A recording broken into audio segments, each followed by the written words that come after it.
Chapter 1. The Mark on Her Skin. My adopted sister Bryony steals my moon tier elixir and wins the artificer's trials with it, never once guessing that the prize is marriage to the heir of House Moose, a beta lord whispered to be barren, brutal, and monstrous. By the time she understands what she has actually won, it is already too late to give it back. I am the last nine-tailed wolf in all of Caldreth, with 8 tails severed for her sake and 1 left to my name, and tonight I learn that even my ruin is something she would rather hand to me than carry herself. Before we get into Patricia and Frank's story, do me a quick favor. Drop a comment and tell me where in the world you're listening from right now. I really want to know. And tell me this too. Are you Team Patricia, the wronged woman who's about to flip the whole board, or are you already rooting for the feared Lord nobody's actually met? Because trust me, this one gets intense. If you're feeling it already, hit that subscribe button. I'm dropping a brand new shifter romance tomorrow night, and you do not want to miss it. Now come on, let's get back to the night it all begins. Here we go. The contract arrives at the 3rd hour after midnight, carried by a rider in the black and silver of House Moose, and it is sealed with a panther crest pressed into pale wax. I am awake when it comes. I am always awake when it matters. The seal does not name Bryony. It names the artificer who crafted the winning elixir, and binds that artificer, by blood and house law, to bond with Lord Frank Moose. I read it twice in the cold of the Great Hall, and I understand the shape of what is coming before anyone else in this house does. My betrothed understands it about an hour later, and he panics. By the time the sky goes gray, it is done. I hear it before I see it. The low murmur of a completed ritual, the particular hush a house holds when something irreversible has happened inside it.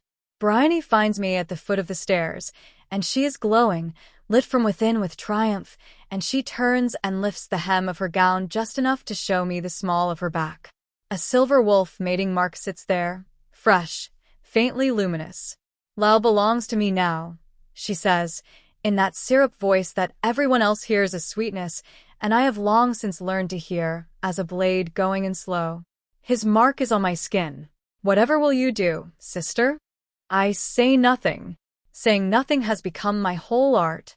"Your 25th name day is 3 days away," she goes on, tilting her head, savoring it.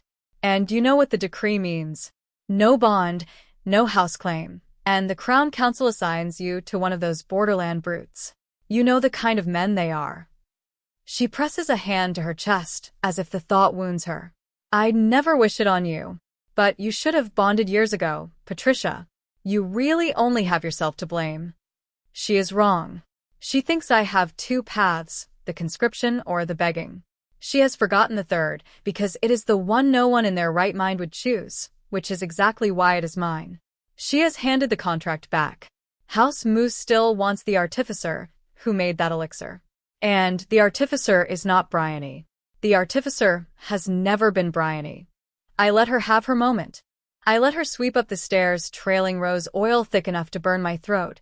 She wears it because she knows it makes me ill, and she has spent 11 years learning every small thing that makes me ill. Then I go and find father and mother in the Great Hall, both of them awake, both of them bent over the bonding contract like crows over something dead, trying to work out how to clean up the mess their favorite has made. If Bryony won't marry the heir of House Moose, I say, I will. Father's hand freezes in the air, the contract trembling between his fingers. Mother's eyes go wide. "Patricia." Mother's voice cracks high. "Have you lost your mind? Lord Moose is barren, they say. Bloodthirsty. Savage. They say when his beast took him in a feral rage, he nearly tore a man's throat out with his teeth. Marrying him is walking into your own grave." "Then it's my grave," I say. "Not yours. Not hers." Father clears his throat the way he does when he's about to side with the easier daughter. "And Bryony? She's already bonded to the Greymore boy. We can hardly. There it is. Even now, I am their true-born daughter, born to this house, blood of this house, the only 9-tailed wolf left alive in Caldreth, and still, the first instinct is to protect the girl who learned helplessness like a trade. Something behind Mother's eyes flickers, a small private war, and then her hand slips out of mine, and my heart goes quietly, finally cold. A bitter laugh scrapes out of me before I can stop it. I have one condition, I say. On the day I leave this house to be bonded, Bryony confesses. In front of all the houses gathered. She tells them she stole my elixir and stood on that stage and smiled. Father slams his palm flat on the table. How can you be so cruel? You'd destroy your own sister's name for spite. My own sister. I almost admire how easily he says it. The serpent, the Lord, Mother says, catching herself, wants the alchemist who made that elixir. Your sister can keep the credit, or she can keep her comfortable life. She cannot have both. Be reasonable, Patricia. They will cave for Bryony. Of course they will. They cave for her the way water runs downhill, without thought, by nature. But they will cave for me too, this once, because they need the thing only I can give, and need has always been the one language this family speaks fluently. I turn and walk out without waiting for the answer, and I nearly collide with Lyle stepping out of Bryony's chambers. Red marks trail down his throat and chest. The rose oil clings to him so thickly it stings my eyes, and I lift the back of my hand to my nose and move to pass him. He scrambles to block my path. Patricia, I know you're angry. He has the gall to look anguished. But I had no choice. The contract was binding. Only a completed bond could make House Moose abandon the claim on Bryony. There was no other way, you have to see that. And me. The words come out flat. We were supposed to complete our bonding when I turned 20. Then it was 21. Then 22. Every time, Bryony found a reason to weep, and you found a reason to wait. I am nearly 25 now. He waited 5 years for me, and 3 hours for her. You chose tonight, Lyle. You chose her, tonight, with the decree at my throat. So don't stand there and tell me there was no other way. There was one. You just didn't pick it. Guilt moves across his face, and under it, something I recognize from old years. The boy of 13 who once stood between me and a man twice his size with his eyes bright and his fists up. Touch her again, and I'll shift right here. That boy protected me. That boy would not know this man. Let me put a thrall's brand on you, Lyle says and seizes my hand. You'd live at Greymoor, under my protection. You wouldn't have to marry anyone, not a borderland brute, not that monster. It would only be a name. I'd treat you no differently than Bryony. You'd want for nothing. I swear it. I look at his hand on mine, and then I look at his face, and I understand that he has just offered to make me chattel, and called it love. I rip my hand free. I would sooner walk into a panther's jaws, I tell him, than wear your brand. At least the panther won't pretend to cherish me while he swallows me whole. If Bryony's so precious, brand her. It would save her just the same. His face goes white, then ugly. Bryony? She's too delicate. She'd never survive it. She deserves to be cherished. And there is the whole of my life, in one sentence. Bryony is soft and small, and looks like something the world should kneel to protect. And I am the last nine-tailed wolf in Caldreth, strong, fast to heal, 9 lives in my blood, so the world has decided I can take it. Every wound, every sacrifice, all of it lands on me, because I look like I won't break. Think it over, Lyle throws over his shoulder as he goes. You know as well as I do, you have no other options. I watch him leave. Then I go and find the box that came up from House Moose with the contract, the one no one else thought to open. Inside, on dark velvet, sits a moonstone pendant, the exact one I lost at auction last winter, the one I mourned and told no one I mourned. A stranger I have never met knows what I lost. My own betrothed never knew I was allergic to roses. For the first time in 3 years, something warm moves in my chest, and I do not yet have a name for it. She is wrong, my sister. I have another option, and I think it may be the only one that was ever truly mine. Chapter 2. I'll marry him myself. They cave for Bryony, the way I knew they would. Father comes to me the next morning with the agreement half-spoken, yes to the bonding, yes to House Moose, and a long, careful silence, where my one condition should be. I let the silence sit until it grows unbearable for him, the way silence always does for people who need the other person to make things easy. The confession stands, I say. Bryony admits the theft, in front of the houses, or I don't go. Let house moose come collect their stolen prize themselves, and see what they make of you. He flinches. He agrees. He hates that he agrees. I have learned to take what I can get from people who only give under threat. The next day I go to the goldsmith's row in Crown City to choose a return gift, because that is what is done. A bride sends something to her intended, a token, a courtesy between houses. Frank Moose's beast form is a black shadow panther, they say, with eyes like pale silver. I stand a long while at a jeweler's table before I choose. A cloak pin shaped like a coiled panther, black silver, 2 small pale stones for the eyes. I allow myself a thin, private bit of grim humor as I pay for it. If I am to be devoured, I will at least dress the beast nicely first. It is not until I turn from the counter that I see them. Oh, Patricia. Bryony's voice carries, sweet and carrying, pitched for an audience. She has Lyle's arm threaded through hers, and she wears the smile of someone who has already won and simply enjoys winning out loud. How devoted you are. You swore you'd never wear Lyle's brand, and yet here you are, spending a small fortune on his name day gift. Such loyalty. I could never be so clever about my heartbreak. His name day. I had forgotten the day belonged to Lyle. She thinks the pin is for him. They both do. This is for my intended, I say. It has nothing to do with either of you. Bryony laughs, light as falling water. Still pretending you have choices? You're nearly 25, sister. The decree takes effect in 2 days.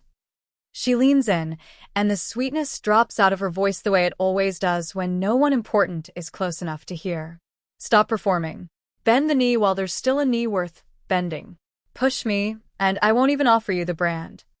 Then, louder again, the mask sliding back. Lyle, darling, the thrall hall is just there. I can't bear watching my poor sister live in such dread. Why don't we settle it today? End her suffering? You're too kind, Bryony. Lyle's eyes flick to me, then away. Go on, then.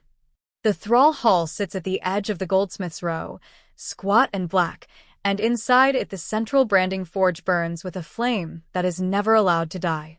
Branding irons hang in rows along the walls, each etched with a different rank symbol, each one a different degree of belonging to someone else. Lyle flinches at the heat and the smell. To his credit, some small animal part of him still flinches, but he lets Bryony direct the house guards to take my arms and walk me deeper in. The boy of 13 who stood between me and danger feels, in this moment, like someone I dreamed. Let me pick a nice one for you, sister. Bryony's grip on my arm has nothing soft in it now. Her gaze sweeps the wall and lands on an iron etched with a broken chain, the lowest rank there is. Never free. It means you, and your children, and your children's children, beneath everyone, forever. This one suits you, don't you think? I wrench out of the guard's hands. I haven't touched her. But Bryony throws herself backward as though I've shoved her, a cry tearing out of her, and the iron she was holding clatters to the floor. A single spark grazes the back of her hand. Not even a mark, not even a redness, and she clutches it and weeps as though I've maimed her. I only wanted to help you, she sobs, and you tried to burn me. Lal charges in before I can speak. He slams into me. My body hits the lip of the forge.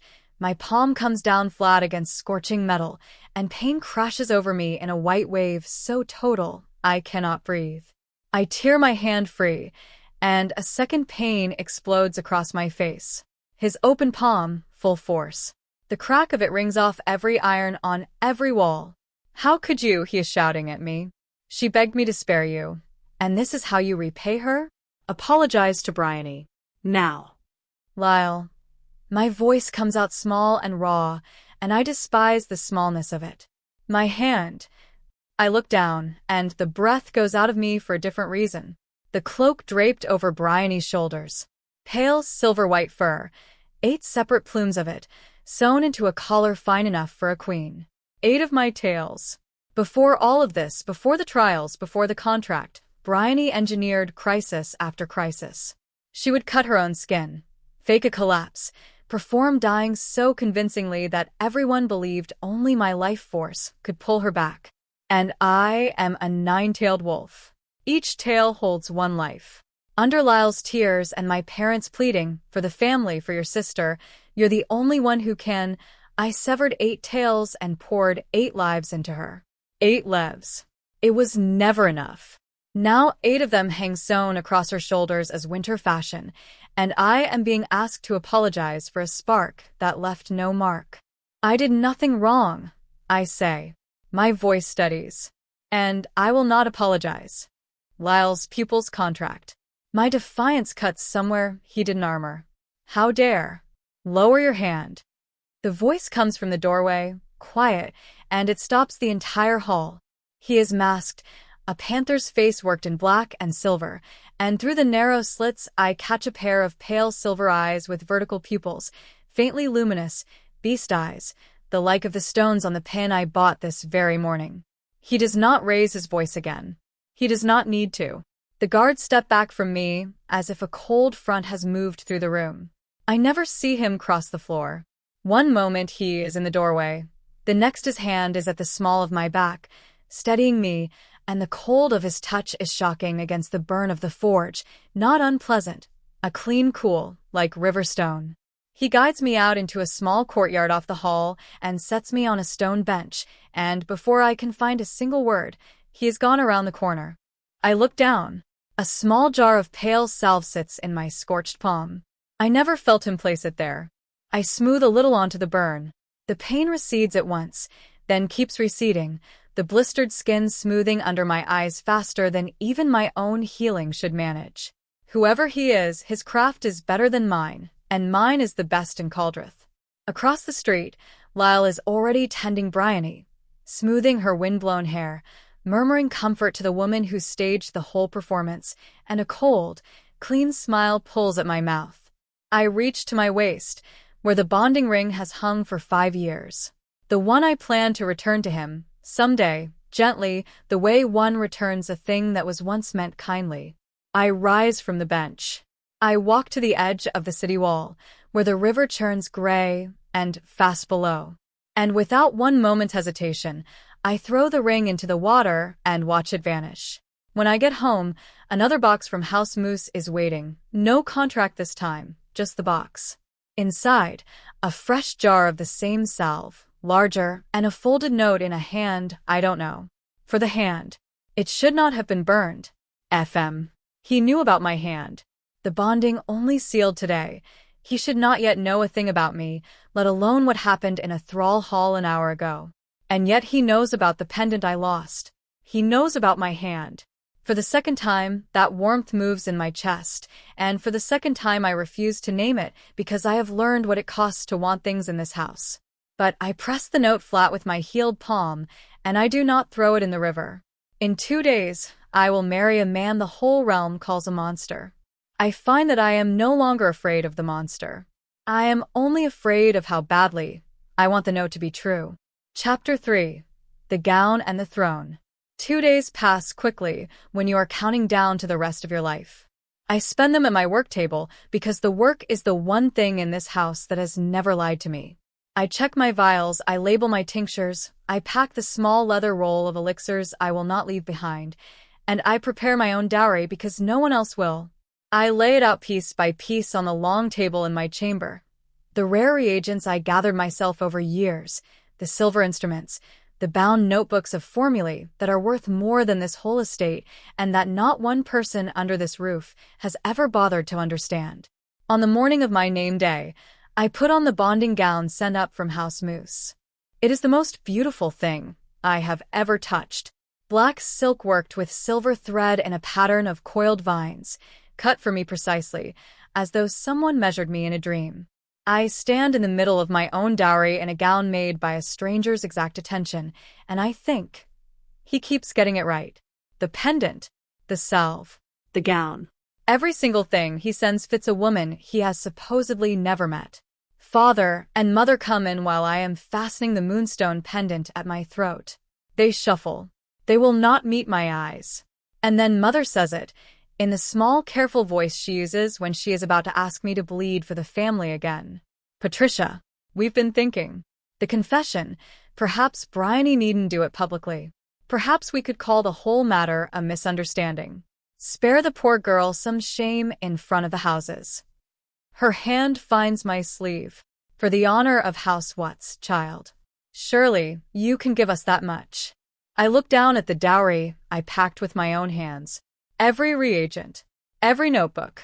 Years of it. For years I made excuses for them. They forgot. They were busy. They'll remember next time.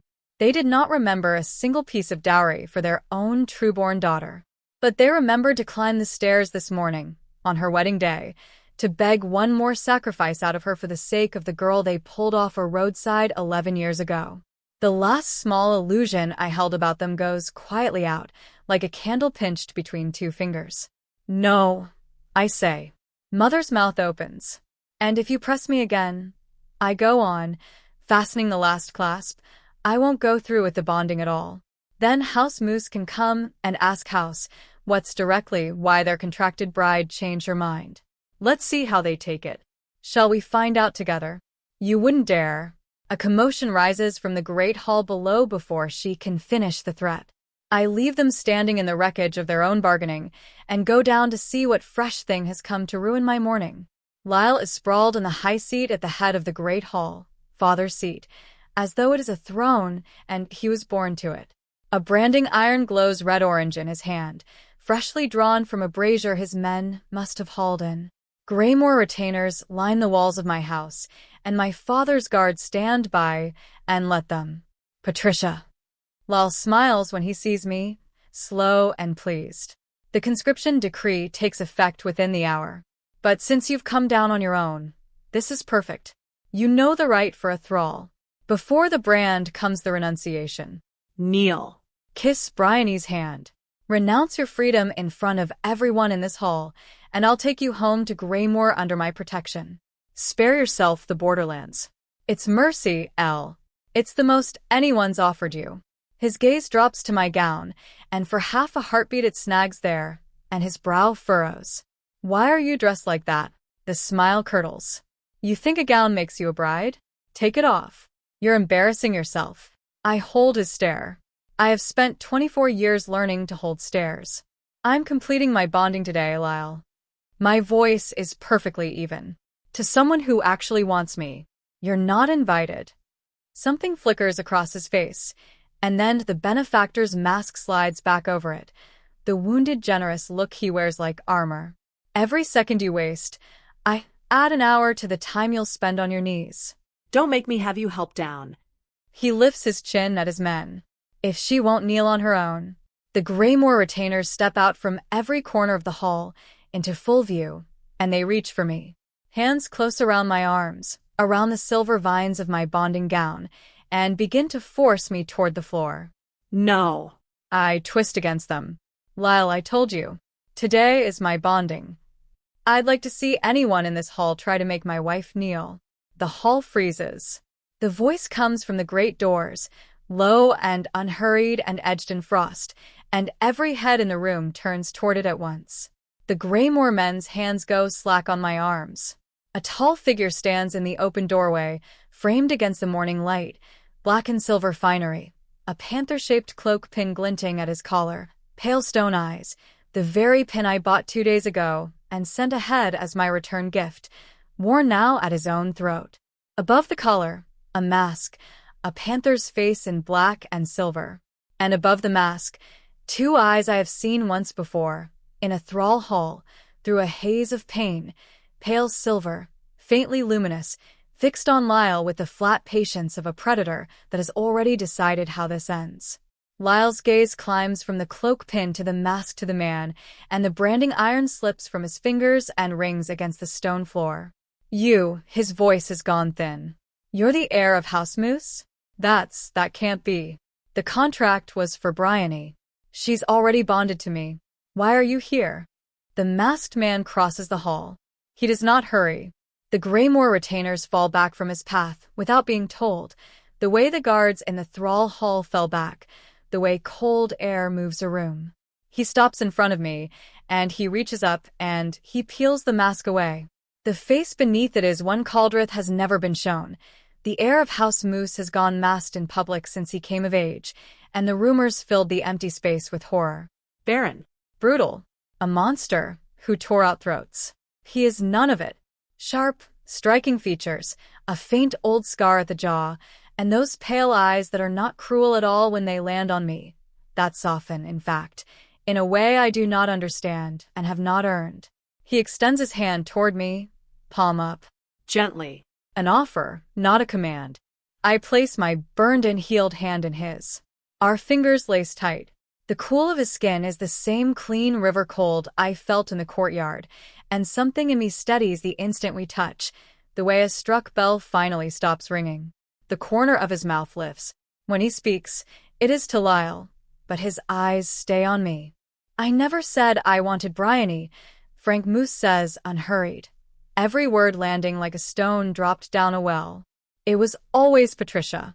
The elixir was always hers. Anyone who knows craft knows it was hers. As for Bryony, his gaze flicks to where my sister stands frozen at the foot of the stairs. Only a fool like you would bond himself to something that hollow and call it love. The color drains from Lyle's face. He does not understand yet. He is still standing in the wreckage of 3 hours ago, holding a brand for a woman who has just laced her fingers through another man's. Whispers are already moving through the hall, low and fast. Was the elixir ever Bryony's at all? Did you see? The contract names the maker. Look how he looks at the real daughter. I feel the room's attention turning, like a tide, away from my sister and toward the truth. I do not look at Lyle.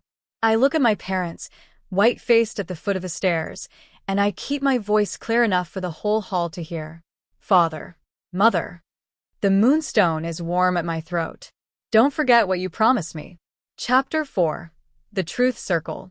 My parents stare at me. Father's mouth works, without sound. Mother's eyes dart between me and Bryony and the unmasked lord whose fingers are still laced through mine, doing the arithmetic of a woman who has bet on the wrong daughter her entire life and is only now seeing the ledger. The confession, I say, into their silence. You promised. In front of the houses. Bryony tells them she stole my elixir.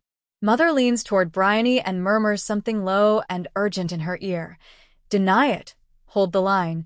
We can still save this. And Bryony's chin comes up, and she shrieks like a cat stepped on. No. The elixir is mine. Her voice cracks shrill across the hall. I made it. I won it fairly.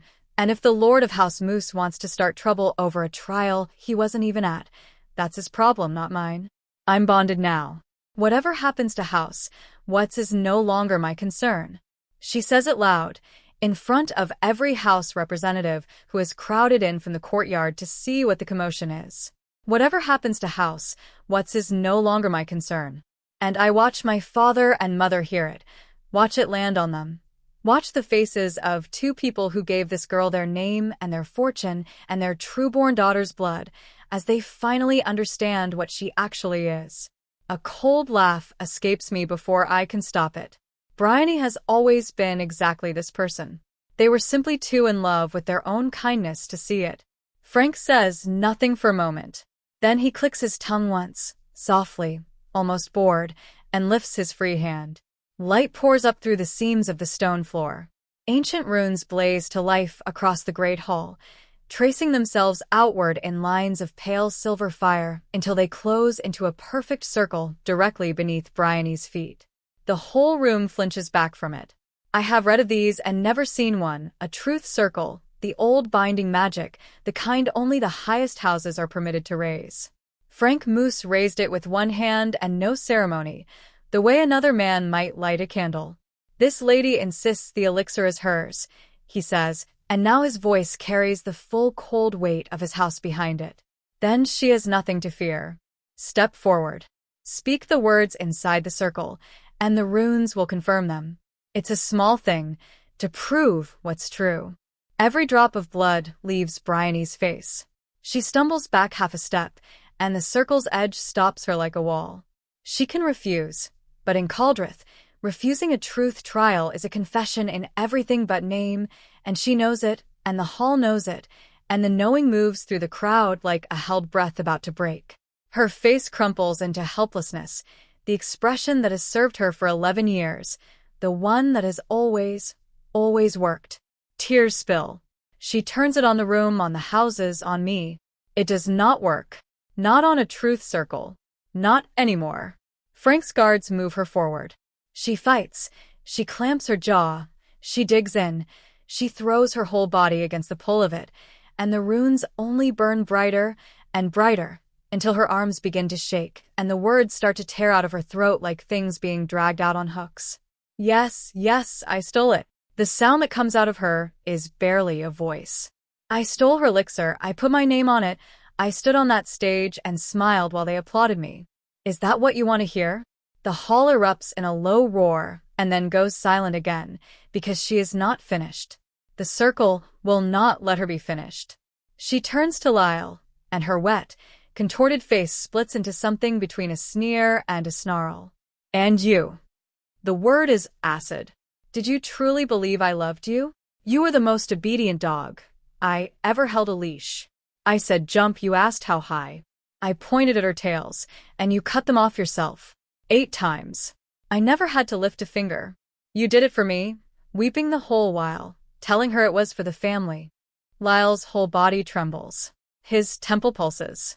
And all he does, all he can do, is step backward, one slow step, like a man who has had the bones quietly pulled out of him. Everything, he whispers. All of it was. He can't finish. The circle drives Bryony on, and her venom swings toward my parents. And you 2 pathetic old fools. She is laughing now, through the tears, a horrible broken sound. Did you really think the carriage was an accident? I cut the reins.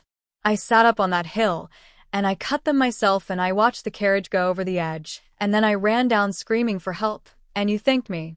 You took me in. You wept over the brave little orphan who tried so hard to save you. Her lip curls. I have eaten at your table for 11 years on the strength of a crime. The carriage accident. The whole reason a homeless, grateful, weeping little girl named Bryony was ever brought under this roof. The reason given for everything that followed, every favor, every excuse, every drop of my blood spent on her. Staged. From the very first day. Father's face goes the color of ash. He sways, and a servant lunges to catch him. And mother, whose eyes held tenderness for that girl not an hour ago, floods with a hatred so raw and total it transforms her face. She crosses the floor in 3 strides and strikes Bryony across the cheek. Once. Twice. You treacherous, ungrateful wretch. The hall dissolves into chaos. House representatives shouting, guards moving, my mother being pulled off the girl. She would have died for this morning. I watch all of it. The truth I have carried alone for years, laid bare at last in front of every house in Caldreth. I have imagined this moment 100 times in the dark. I imagined it would feel like triumph, like a wound finally closing. It doesn't. I feel nothing at all. The satisfaction I was promised by my own imagination simply isn't there. There is only a vast, quiet emptiness where 11 years of injustice used to live, and the strange weightlessness of setting down a thing you've carried so long you forgot it had weight. Frank feels the shift in me before anyone speaks. His hand tightens around mine, grounding, cool. He turns me a little away from the chaos, so that the wreckage of House Watts is at my back and his pale eyes are all I see. Come home with me, Patricia. His voice is low, meant only for me, under the roar of the hall. You don't have to watch the rest of this. Let them tear at each other. I'll be your family now. I look up at him, at the scar on his jaw, the panther pin at his collar, the eyes that have somehow known what I lost and what I needed and what was done to my hand before I had spoken a single word to him.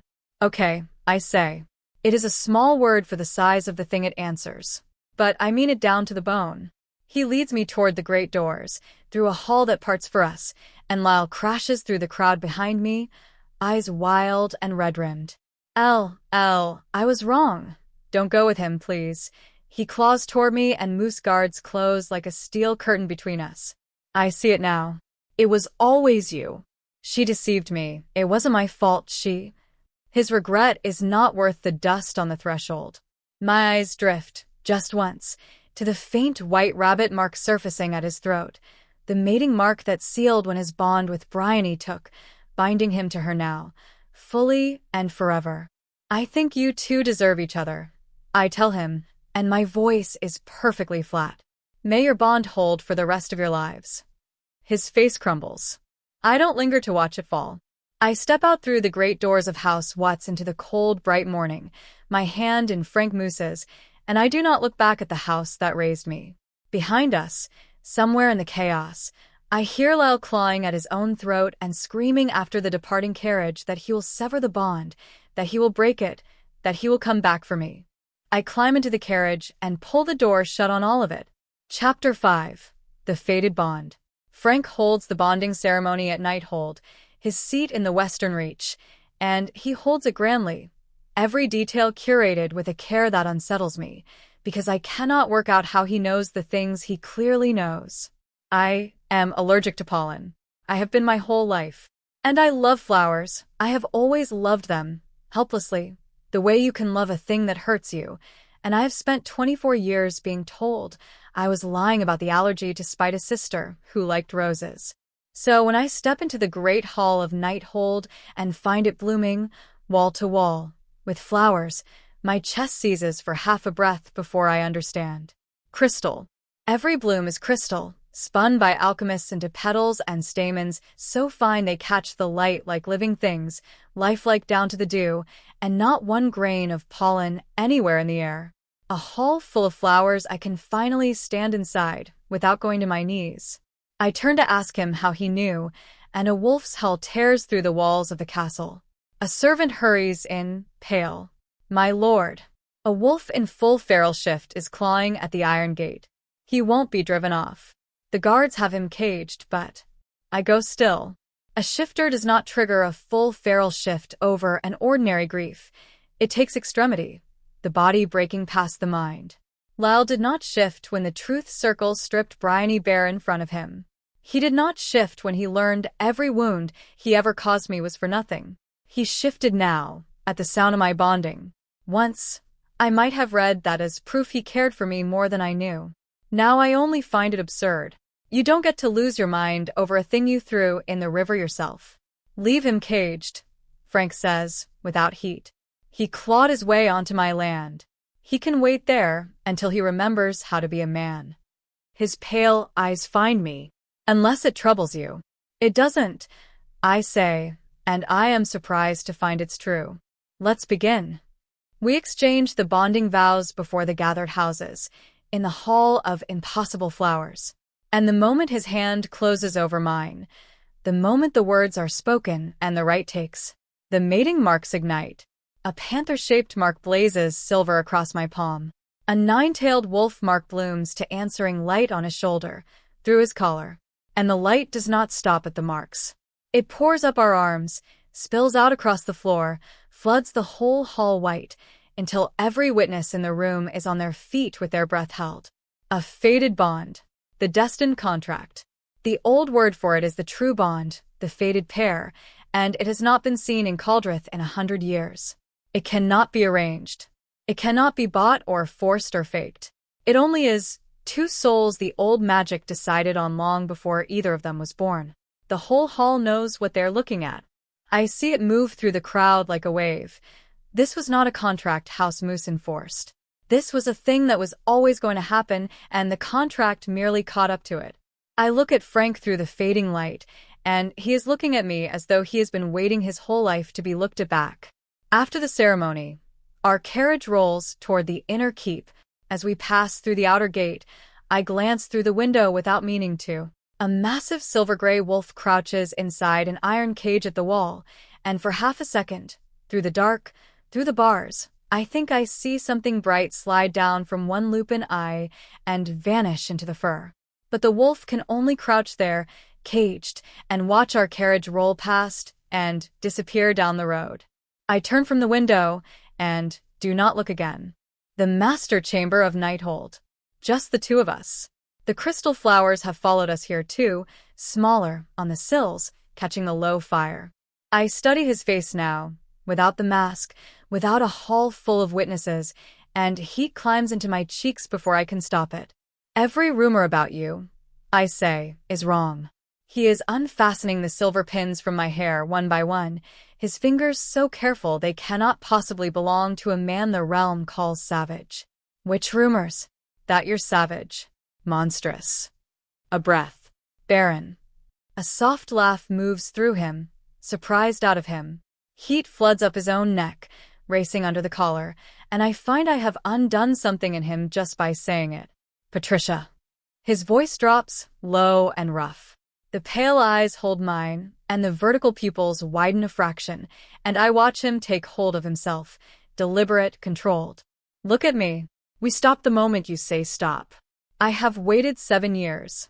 I can wait 7 more if that's what you need. 7 years. I file the strangeness of it away. Something in those eyes, the restraint in them, the way he is holding back a thing that is clearly costing him to hold, undoes the last careful knot in me. "You don't have to hold back," I tell him, shy and steadier than I feel. It is not until the bond begins to deepen, later, in the dark, that my eyes fly open, because the marks blaze to life again between us, and through them comes a thing I am not prepared for. Feeling. Not mine. His. 7 years of it crashes into me all at once. 7 years of solitude in a masked, feared, lonely house. 7 years of a longing he never spoke to a soul. And underneath it, sharp and vivid as if it were happening now, a memory, a small wounded creature half dead in cold mud, barely breathing, hunted past the edge of itself, certain it was dying. And then a pair of warm hands, lifting it out of the muck. And a whole world tilting on its axis around the warmth of those hands. I am crying before I know it. Frank goes rigid, alarm flooding his face, certain he has hurt me. He pulls back at once. I shake my head, fast, my hand finding his cheek to keep him close. No. "No, I felt you. All of it. Every year of it." The tears keep coming and I cannot stop them. 7 years. The mud. The hands. I felt all of it. He stares at me. Whatever he sees in my face, it breaks something open in him, and he presses his forehead to mine and holds it there, and neither of us says anything for a long time, because there is nothing words would improve. It takes 5 full days for the bond to stabilize.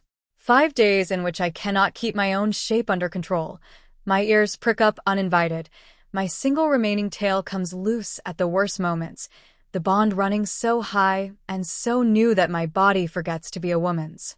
On the 5th morning, I peel myself off the bed, legs unsteady, and hear a commotion below.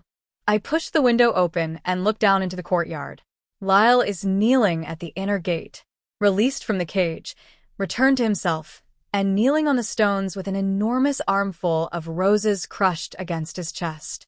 A maid sweeping the corridor tells me, in a hushed voice, that he has been there since the morning after the bonding. 5 days. 2 storms came through in that time. He knelt through both of them. The only thing he has asked for, in 5 days of kneeling, is for someone to swap the wilted roses for fresh ones. Roses.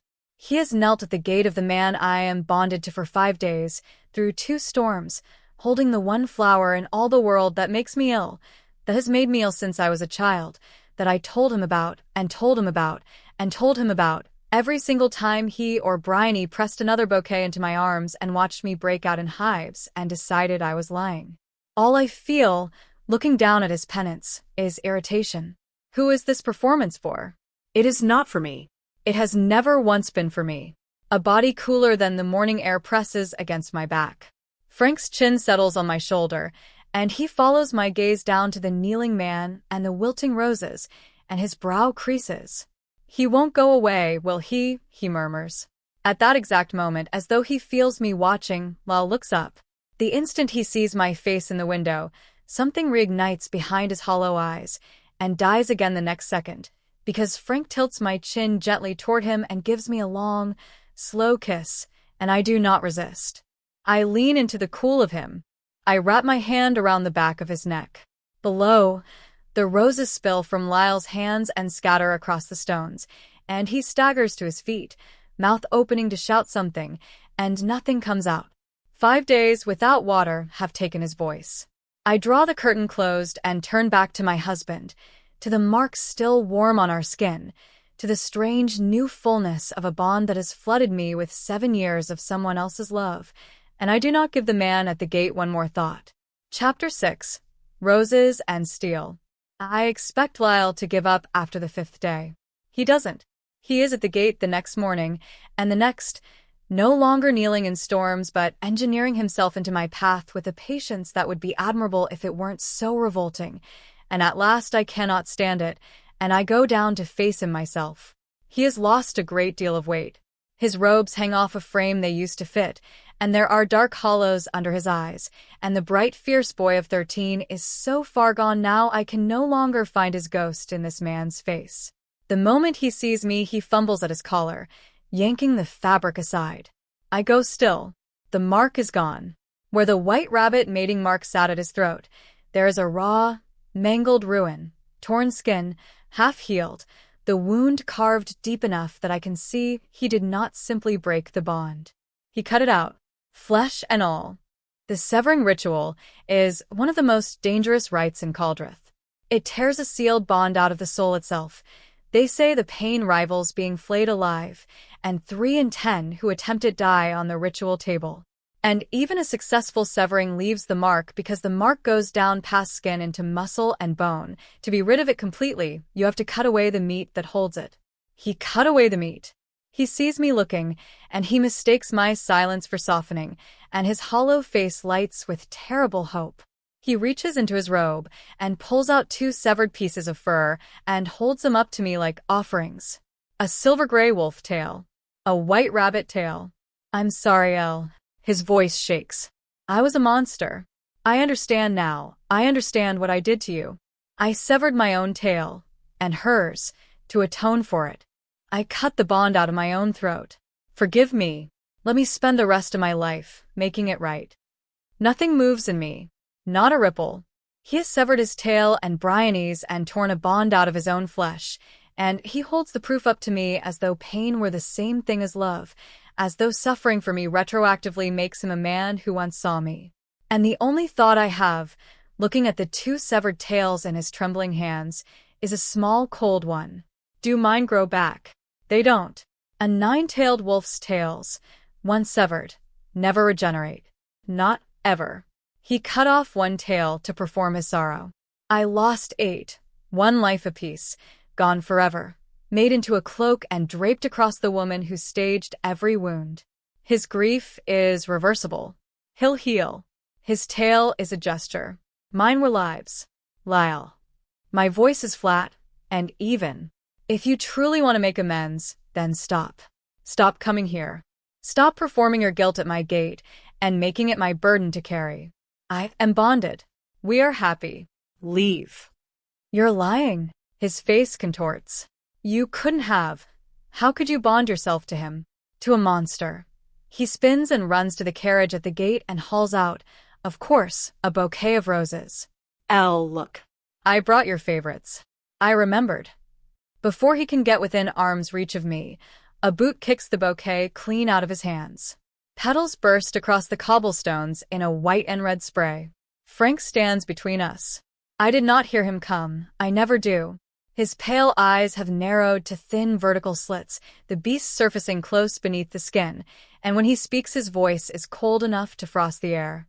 You claim to love her, he says, and you bring her the one thing in the world that makes her suffer. Every time. How consistent of you. The blood drains out of Lyle's face. I'm sorry, Elle. I thought you liked.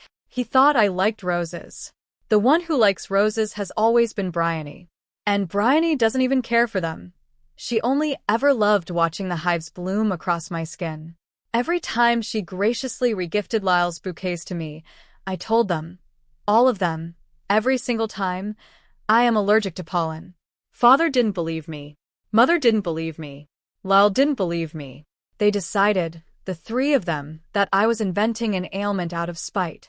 I spent years being dragged to the healer's ward every other week, swollen and gasping, because the people who claimed to love me preferred to believe I was a liar than to believe Bryony's gifts could hurt me. I look at Lyle, hollowed out, unraveling, holding nothing now but empty hands, and I feel not one warm thing. You cut 8 tails from my body, I tell him quietly. You made a cloak of my lives, and you laid it across the shoulders of the woman who orchestrated every one of those wounds. And now you stand at my gate with flowers I'm allergic to, and you ask me to forgive you. I hold his eyes. Tell me, Lyle, in all of that, in 24 years, did you ever once actually see me? His knees buckle. He barely keeps his feet. I take Frank's arm and turn to go. Behind us, a sudden rush of footsteps, and Frank pivots instantly, his body angling to shield mine, faster than thought. But Lyle isn't charging at us. He sprints past, to the rack at the edge of Nighthold's training yard, and rips a sword free of it. Frank moose. His chest heaves. I challenge you to an honor duel. For Patricia. An honor duel. In Caldreth, when a shifter believes another has wrongly taken his mate, the old law grants him the right to demand single combat. It is meant for stolen mates. Lyle severed his own bond and threw mine in a river. There is nothing honorable in his claim, but the law is the law, and the houses gathering at the yard's edge to watch will hold Frank to it. Frank glances at me. I give him the smallest nod. He doesn't even draw a blade. Lyle half shifts, gives himself over to the wolf, fur rippling across his arms, claws lengthening, all raw lupin power and explosive speed. Wolf blood is built for brute force, for the overwhelming first lunge. It is a fearsome thing to face. It does not matter in the slightest. Frank's speed erases every advantage the wolf has. Lyle lunges and hits empty air. He lunges again, and Frank is simply no longer where he was, a calm sidestep, unhurried, almost bored. 3 times. 4. The wolf throws everything he has, and the panther, for that is what moves beneath Frank's skin now, fluid and cool and impossibly fast, costs him nothing to evade. Then, on the 5th lunge, Frank moves once, and it is over. Lyle is face down on the stones with Frank's knee in his spine and a hand at the back of his neck. Black scales ripple up Frank's throat, raised by the fight. The pale slit pupils stare down without anger now, only a flat, final contempt. Suffering for her doesn't mean you loved her, Frank says. It only means you've never once learned how to think about anyone but yourself. Lyle collapses fully when the pressure lifts. A broken rib, maybe 2, a rasp shudders through his chest. He lifts his head off the stone and turns it, painfully, toward me. Now I know what it feels like. Blood at the corner of his mouth. To lose you, to watch you walk to someone else. Does that count for anything? I look at him. One look. Just one. Then I walk to Frank and press my fingers to the scales that have surfaced along his neck, raised hard by anger, armor laid over the man. Under my touch they recede. Smooth skin returns, inch by inch, the beast sinking back down where it lives. Frank goes very still. Then he bows his head and rests his forehead against my palm, the way he did on the bonding night, and the whole hard length of him eases. I take his hand. I do not look back. Behind me, on the stones, Lal watches the way I touch Frank's face, the way my eyes soften when they land on him, and I know, without turning, that he is realizing I have never once looked at him like that. Not in 24 years. Not even when I thought I loved him. Chapter 7. The East Tower. 3 days after the duel, Lyle is carried from the healer's ward to a carriage and taken away, and I let myself believe, for the length of one afternoon, that it is finished. It isn't. He drops the kneeling and the roses, and he takes up something quieter and worse. He begins to appear. The herb market in Crown City, where I go for reagents, he is there. The artificer's workshops there. The little towns scattered around Nighthold. There, always there, a hollowed-out figure at the edge of my sight, engineering coincidence after coincidence. Frank seethes. He stays glued to my side, and every time he scents Lyle nearby his pupils narrow to slits and the air goes cold, a warning anyone with sense would heed. Lyle has never once had sense where I am concerned. It comes to a head at the Gathering of Houses, the annual formal assembly where every blood house in Caldreth sends representatives to argue territory and trade. Frank has business with the allied houses of the Western Reach, and we separate briefly. I take a seat at a long table in the corner of the banquet hall with a slice of cake I'm not eating, and a shadow falls across me. I look up. Lyle is standing far too close, and I have no idea how he crossed the room without my noticing. I stand to leave. I'm not here to trouble you. His voice shakes. I thought you should know. Frank Moose went up into the East Tower a few minutes ago. With a woman. My step falters. I glance, instinctively, toward where Frank was seated. Only his allied representative remains there, drinking alone. He does it right under your nose. Lal presses, moving closer, eyes bright with the awful hope of a drowning man who has found a rope. And you'll still stay with him? Go and see. I'll top of the East Tower. See for yourself what your monster is. Logic tells me Frank would never. The bond tells me I can feel him through it, a cool, steady presence at the edge of my mind, and there is nothing in it that feels like betrayal. But Lal has spent 24 years learning exactly where my certainties have cracks and the unease claws in any way, and I hate that it does. I follow before I have decided to. Lyle is already climbing the spiral stair ahead of me, lit up, feeding the flames. Top of the tower. See for yourself. It is barely 15 minutes climb, and it feels like an hour. My thoughts tangle the whole way up. What if he is the same as all of them after all? And then I am standing in front of the tower chamber door, and Lyle's hand is reaching for the handle, his face alight with triumph. The door opens from the inside before he can touch it. Get out. Frank's voice, low and lethal. Whoever sent you, go back and tell them I waited 7 years for my wife, and there is no creature alive stupid enough to take her from me twice. A woman stumbles out of the chamber, scantily dressed, half falling, thrown rather than walking. Frank stands in the doorway behind her, his expression dark enough to bruise, and his clothing is perfectly, entirely intact. The instant his eyes land on me, the ice in them cracks and is gone. Patricia. He doesn't reach for me. He holds still, letting me look. I didn't touch her. Someone slipped a lust draft into my mead. Serpent, panther blood runs immune to poisons. I felt it the moment it hit, and saw the shape of it.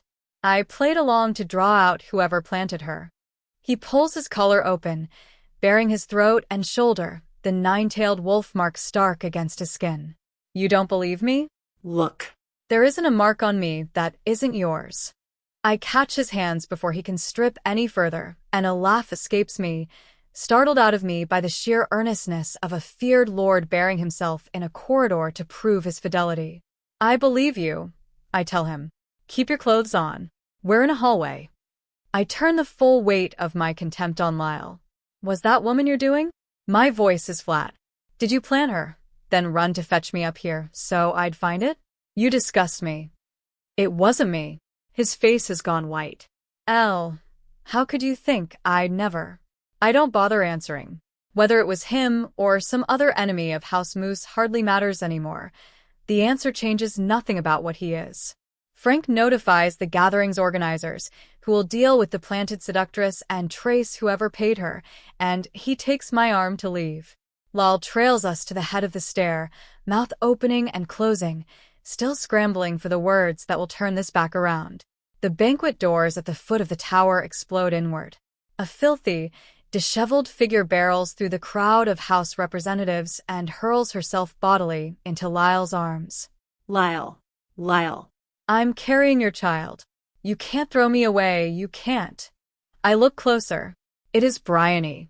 The hall drops into dead silence, and then the whispers begin, fast and delighted, because there is nothing a room full of rival houses loves more than the disgrace of another house served fresh. Bryony doesn't care who hears. She wails at full volume in front of every representative in Caldreth, and the whole sordid aftermath spills out of her in the telling.